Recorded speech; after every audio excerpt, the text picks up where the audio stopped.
What's going on, guys? Hope you're having a great week. Adam Barely here, and today I am reviewing the Magic Keyboard case for the iPad Pro, and you will not believe why I am returning this Magic Keyboard case. Why? Let's find out.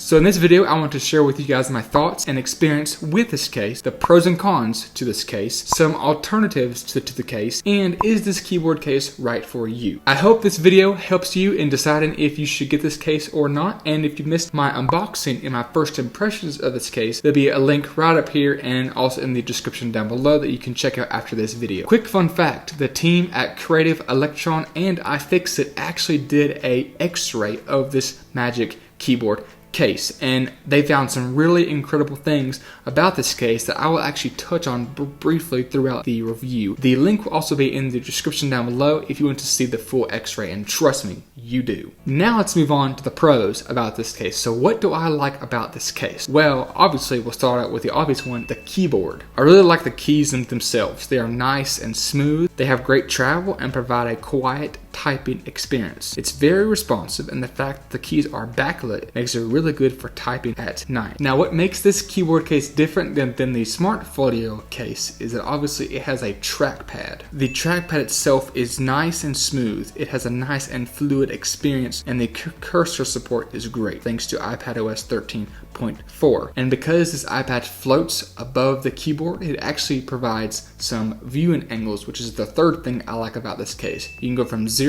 to 130 degrees on this case. Now, a lot of people are on the go with an iPad, and that leads me to point number 4, which is portability. With this case, the iPad, keyboard, and trackpad are all in one unit, so you do not have any separate devices to carry around. And you don't ever have to worry about charging the keyboard or trackpad because it is powered by the smart connector on the iPad itself. The X-ray that I was talking about earlier actually shows 2 wires going from the smart connector to some kind of logic board on this case. I don't know why there's 2 wires instead of 1, so that's very interesting to see that. And the fifth and final thing that I like about this case is that it has an extra USB-C charging port. With an extra USB-C charger port, it allows me to transfer data and to charge. So this is really convenient to me. And what's cool is if you want to take this iPad and just go chill on the couch, watch some Netflix or whatever you want to do, whenever the iPad is getting low on battery, you can just take the iPad and just put it right on the keyboard case and it will automatically start to charge. So it's basically like wireless charging. That's really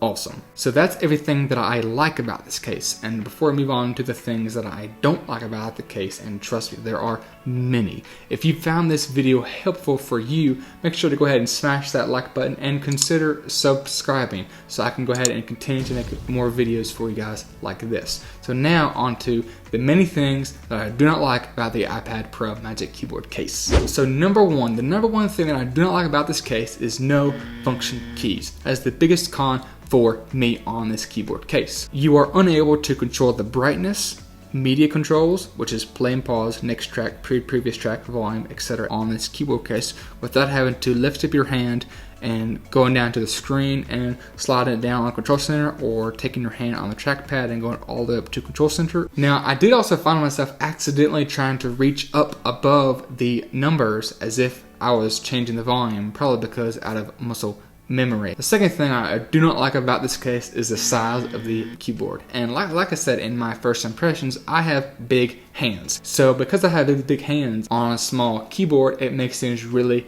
cramped. I have a hard time typing on this thing, and in about 45 minutes or an hour or so, my hands will start cramping up like crazy. Third thing I do not like about this case is the trackpad itself. Again, way too small. For me, I have big hands. This thing is way too small. But if you have small hands, then this may be fine for you, but obviously it has to be smaller than the MacBook Pro trackpad in order to fit on this case. Fourth thing that I do not like about this Magic Keyboard case is the viewing angles. Now, some people are perfectly fine with it, but for me, 130 degrees is just not enough. Whereas in my current case, I can go from 30 degrees all the way down to 70 degrees. The fifth thing that I do not like about this keyboard case is that it's difficult to open. And sometimes if you accidentally take the iPad up too fast, it will actually disconnect from the case if you take it off by the wrong angle. There is no lip on this case like a laptop case, and you cannot open it with one hand. And the last thing that I absolutely